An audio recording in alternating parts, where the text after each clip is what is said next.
कितना सुंदर कहा है।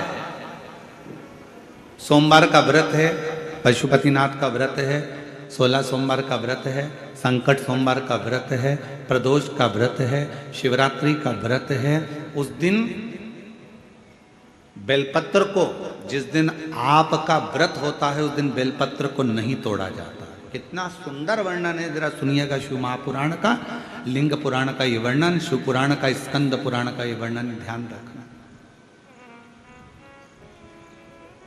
जिस दिन आपका सोमवार का व्रत है उस दिन बेलपत्र नहीं तोड़ा जाता।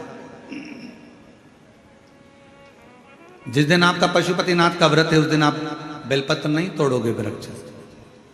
जिस दिन आपका प्रदोष का व्रत है उस दिन बेलपत्र नहीं तोड़ोगे। जिस दिन आपका 16 सोमवार का व्रत है उस दिन बेलपत्र नहीं तोड़ोगे। जिस दिन संकट सोमवार का व्रत है, शिवरात्रि का व्रत है, जिस दिन आप शंकर भगवान का तीज का व्रत, छठ का व्रत, भगवान शंकर का कोई भी व्रत अगर आप धारण करते हैं तो उस दिन बेलपत्र को व्रत करने वाले व्यक्ति को नहीं तोड़ना चाहिए।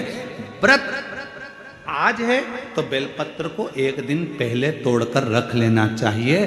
क्यों? ऐसा हमारा शास्त्र, हमारा विधान, हमारे पुराण, हमारे वेद क्यों वर्णन करते हैं? किस लिए वर्णन करते हैं?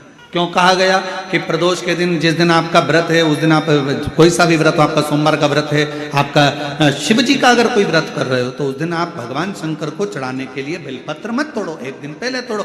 क्यों कहा गया? हमारे शास्त्र क्यों कहते हैं कि पशुपतिनाथ का व्रत कर रहे हो तो बेलपत्र को एक दिन पहले तोड़ना, सोमवार का व्रत कर रहे हो तो बेलपत्र को एक दिन पहले तोड़ना, प्रदोष का व्रत कर रहे हो तो एक दिन पहले व्रत को, बेलपत्र को तोड़ना।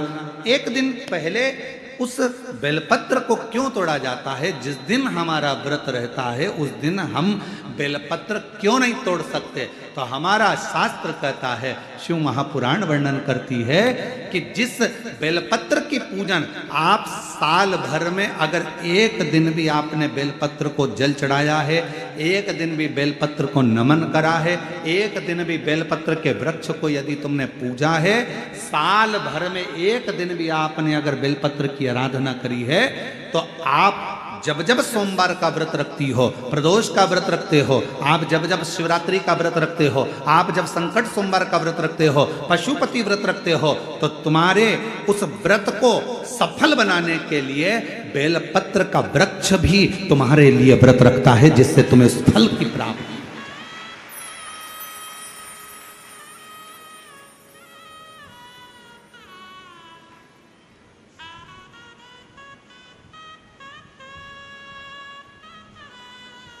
कथा सुनने आ रहे हो?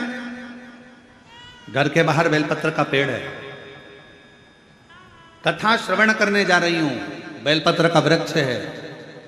नहीं, आपको अगर कथा सुनने जा रहे हो तो बेलपत्र अगर चढ़ाना है तो एक दिन पहले आप बेलपत्र को उतारो। कथा सुनने के लिए जा रही हूं और बेलपत्र रास्ते में से तोड़ लिया, कथा में जाकर बैठ गई, बेलपत्र शिव पुराण को समर्पित कर दिया या कथा में समर्पित कर दिया, या विचार करा कि मेरा बेलपत्र व्यासपीठ तक जाएगा, झोली में डाल दिया। ध्यान रखना, कथा सुनने के लिए आ रही हो, सामने बेलपत्र का वृक्ष दिख गया, उसको झुककर प्रणाम करो, नमन करो और कहो, मेरे बाबा, मेरे शंभु, आपका दर्शन कर कर जा रही हूं। मैं जानती हूं इस बेलपत्र के वृक्ष में गौरी शंकर हैं, मैं जानती हूं इस बेलपत्र के वृक्ष में नारायण लक्ष्मी है, मैं जानती हूं इस बेलपत्र के वृक्ष में 64 योगनियां है, मैं जानती हूं इस बेलपत्र के वृक्ष के तने में स्वयं कुबेर बैठकर साधना करता है। इस बेलपत्र के वृक्ष को मैं नमन करती हूँ। बाबा, आपसे प्रार्थना करती हूँ कि मैं कथा सुनने के लिए जा रही हूँ, जब मैं कथा सुनकर वापिस आऊँ ना, हे बेलपत्र महारानी, हे बेलपत्र के वृक्ष, हे शंकर, ऐसी कृपा करना कि मेरी खाली झोली को भंडार से भर देना, उसको नमन करो। और हम क्या करते हैं? कथा सुनने जा रहे हैं तो बेलपत्र का वृक्ष अपने आंगन में है या बेलपत्र का वृक्ष रास्ते में पड़ गया, 4-6 बेलपत्र तोड़ लिए, कथा में जाकर बैठ गए, कथा सुन ली, बाद में बेलपत्र समर्पित कर, ना ना ना ना, आते समय बेलपत्र को नमन करते हुए